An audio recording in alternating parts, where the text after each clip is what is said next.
President Trump has just arrived for his historic summit with North Korea's Kim Jong-un. It's a one-time shot, and I think it's going to work out very well. This hour, we'll preview the high-risk, high-reward summit with special reports from here and the Korean Peninsula. We'll discuss what's at stake as President Trump presses Kim to give up nuclear weapons and long-range missiles that pose a growing threat to the U.S., asking veteran diplomats about the challenge of negotiating with the North Koreans. Then the president's other summit this week, confronting close allies angry after he slapped stiff new tariffs on their exports. We're like the piggy bank that everybody's robbing, and that ends. We'll ask White House trade advisor Peter Navarro what are the chances to head off a trade war, and about the president's surprising call to bring Moscow back into the G7. I think it would be an asset to have Russia back in. I think it would be good for the world. All right now on Fox News Sunday. And hello again from Fox News today in Singapore. You are looking at the night skyline of this vibrant island nation of 5.5 million people that is one of the financial capitals of the world. Air Force One just landed, bringing President Trump to a summit that was unthinkable just over 3 months ago. The man he came to meet, North Korean leader Kim Jong-un, got here a little earlier today. Let's get you situated about exactly where we are. Singapore is 10,000 miles from Washington in Southeast Asia. It's much closer, only 3,000 miles from Pyongyang. But that's the longest trip Kim has taken since he became North Korea's leader in 2011. The two leaders are set to meet Tuesday at 9 a.m. on Sentosa Island, just across from the city center. Sentosa has an amusement park and beaches, and the luxury Capella Hotel where the summit will take place.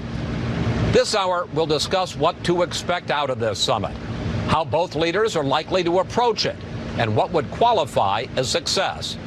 But we begin with Chief White House correspondent John Roberts reporting from the military air base here in Singapore, where President Trump just landed. John.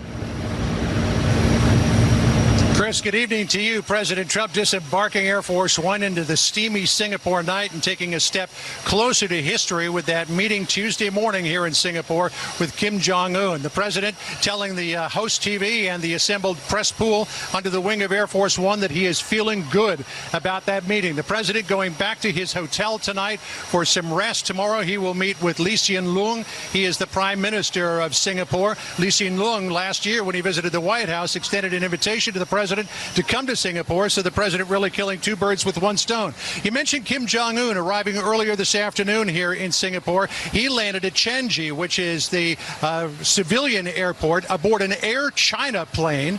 It's the national flag carrier of China, but the type of plane that he arrived on, like the president, was an American-made 747. He will meet with Prime Minister Lee tomorrow. Before leaving La Malbaie, Quebec, in the G7 summit, President Trump saying this is a one-shot opportunity, that this is the only opportunity Kim Jong-un is going to get to try to turn around the future of his nation, because if these talks do not bear fruit and North Korea goes back to its nuclear program, that is not going to work out well for Kim. And denuclearization is the only thing that President Trump says that he will accept. But if things go well, Chris, we could see Kim Jong-un come to the White House. We could see a normalization of relations between the U.S. and North Korea, which would mean the U.S. putting an embassy in Pyongyang. Chris? John Roberts reporting from Singapore's military air base. John, thank you. Now, we want to get the view from inside North Korea about this historic meeting. Eric Talmadge is the Associated Press bureau chief in Pyongyang, the only American reporter with a regular posting in North Korea. Eric, what are you hearing from officials there? What does Kim want out of this summit, and what is he prepared to give up? Well, I think the main thing that the North Korean side wants is, as they've said, an end to the Americans' hostile policy towards their country, which is something that they've said they wanted an end to for many years now. And it's kind of hard to determine exactly what they're looking for. But one of the things that normally would be on the table with that kind of thing would be a removal of strategic nuclear assets, for instance, aircraft that could be used to attack this country, or other things that could be used to threaten the security of the regime. That's the main thing that they're after. And I think in return, it's very hard to say exactly what they're willing to discuss. I think there should be some surprises and there should be some room for progress at the summit, but right now it's really very hard to say exactly what's on the table. Well, let's press down on that, because President Trump says the ultimate U.S. demand is that North Korea give up all of its nuclear weapons and all of its missiles. From what you hear there, is that a realistic possibility? I think in the short term, that's not a realistic possibility. I haven't heard any comments from any officials here that that's something that they're looking at right away. I think when the North Korean side talks about denuclearization, what they've said so far is indicated that when the whole world is ready to denuclearize, then the North Korean side will do the same. Now, whether that's actually just the negotiating position that they're taking as they go into the talks, we'll have to wait and see. But I think if there is going to be denuclearization, it's going to be a very long and difficult process. And we haven't really gotten any indication from Pyongyang that anything serious is going to happen along those lines in the immediate future.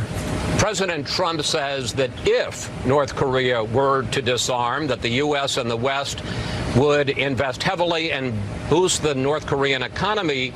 But you say that Kim and his regime view that more as a threat than a promise. Well, I think definitely there's an element of caution on this side to that kind of a promise or an offer. The North Korean side, I think, is looking for better relations with its neighbors first and foremost, particularly with the South Korean side and also with China. The problem with investment is that investment, if it's heavy and if it comes too fast, then that can cause changes that could be too rapid and could be seen as threatening for this country. So although I think the North Korean government would like to see investment, and they definitely are interested in improving their economy, they are at the same time very cautious about exactly what kind of a relationship they want with the United States in the future. Eric Talmadge at his post in Pyongyang. Eric, thanks for your time, sir.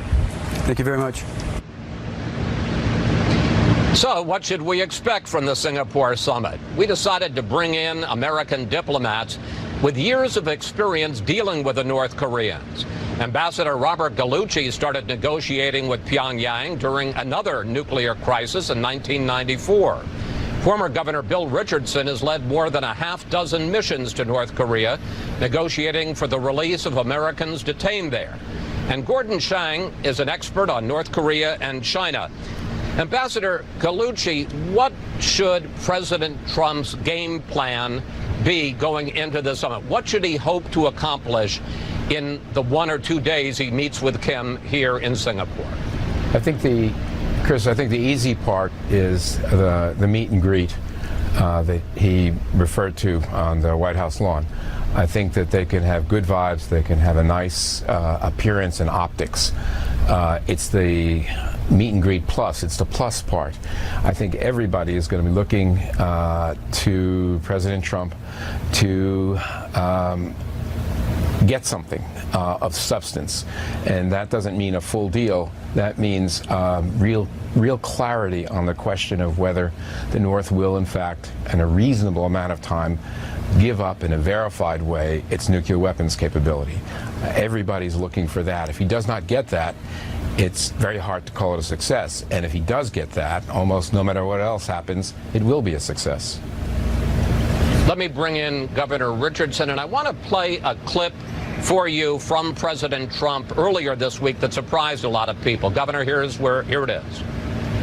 I think I'm very well prepared. I don't think I have to prepare very much. It's about attitude. It's about willingness to get things done. Governor, is that what this summit is really about? The two men getting together face to face and sizing each other up, deciding whether or not they can do business. And we now hear talk that President Trump may, right at the start of the summit on Tuesday, gently pull Kim aside for a one-on-one before they meet with their full delegations. Would that be a good idea or not? That would be a good idea because the North Koreans never make deals with counterparts across a negotiating table. They're very focused, relentless, they're very well prepared. But you make deals with them on the side. You know, I think that facility in Singapore is good for that.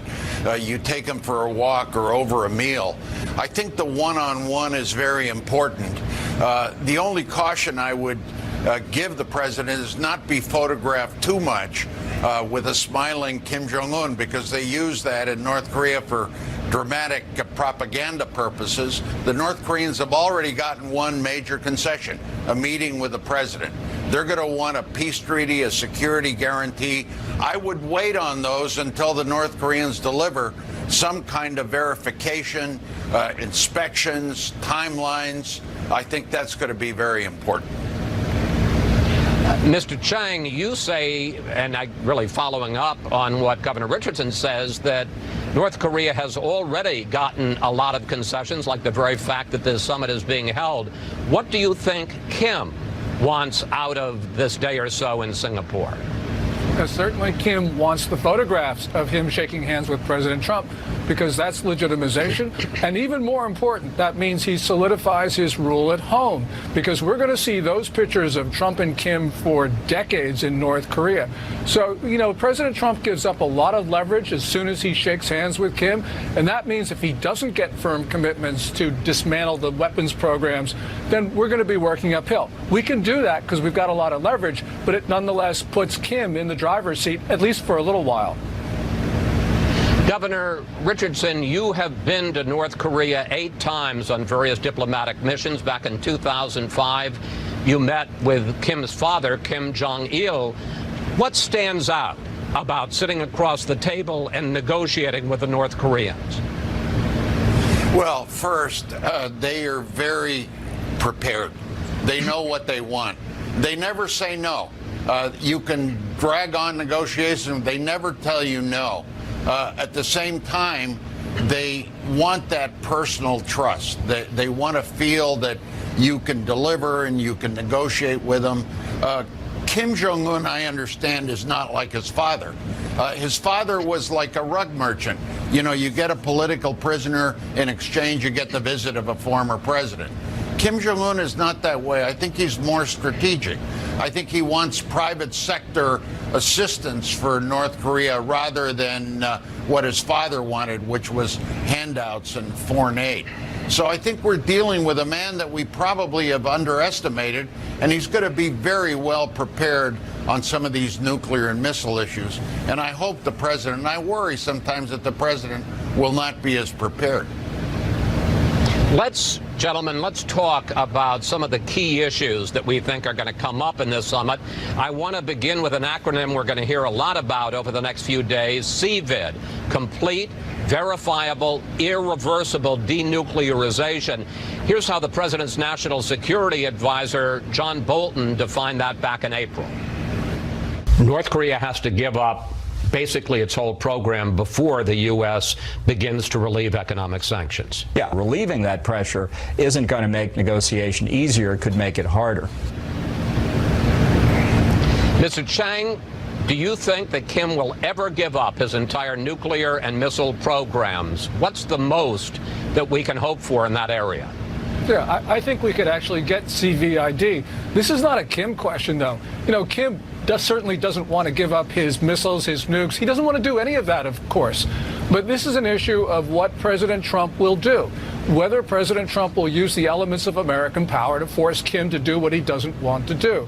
So, for instance, we can tighten the sanctions on North Korea, because although the sanctions are strict, they're not strict enough.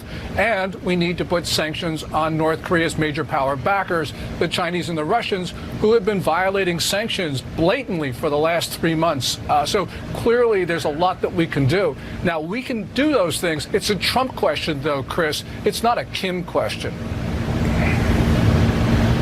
I've got about a minute or so left, and I want to get to a couple of quick answers on other issues. Ambassador Gallucci, President Trump is also talking about an agreement between North and South Korea, in effect a peace treaty, and the conflict that the armistice, rather, that began in the 1950s. And there's even talk that the president might offer normalization of relations in a U.S. embassy in Pyongyang. Are those good ideas? Are those good places to start? And if you begin there, isn't it going to be almost impossible to maintain the sanctions regime, the maximum pressure against North Korea?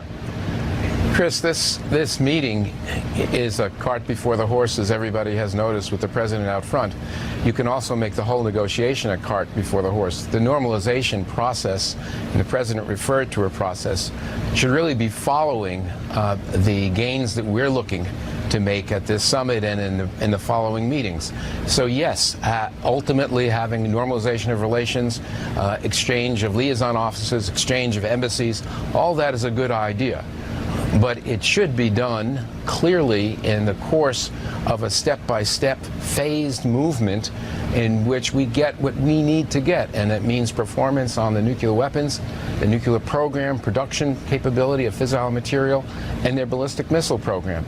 Taking the political part of that apart is to give the concession, the major concession that the North Koreans seek, something we should be willing to do eventually.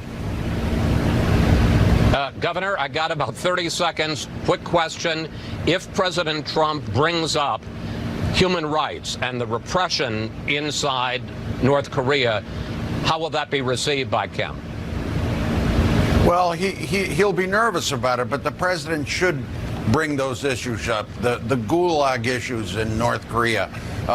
The remains of our soldiers from the Korean War should be returned to their families. There's about 5,000 of those. Help the Japanese on the abduction issue. I think that's important. But I think if Kim is going to want modernization of his economy, a good trade-off is going to be a strong commitment of his improving the human rights situation in North Korea, which is pretty bad. The president should not leave human rights aside in this negotiation. Gentlemen, thank you. Thank you all so much for participating this morning, and we'll see how the world turns this week. Up next, we'll talk with two American reporters who cover the White House and State Department and have made the long trip here. What do their sources say we should expect from the Singapore summit? When we come back with much more from Fox News Sunday, live in Singapore. How long will it take to figure out whether or not they're serious? I said maybe in the first minute. President Trump trusting in gut instinct on whether he'll be able to make a deal with Kim Jong-un at their historic summit that is now just hours away. We want to bring in two of the literally thousands of reporters who have come to Singapore to cover this historic event. David Nakamura, who reports from the White House for the Washington Post, and Fox News correspondent Rich Edson, who covers the State Department. Welcome, gentlemen.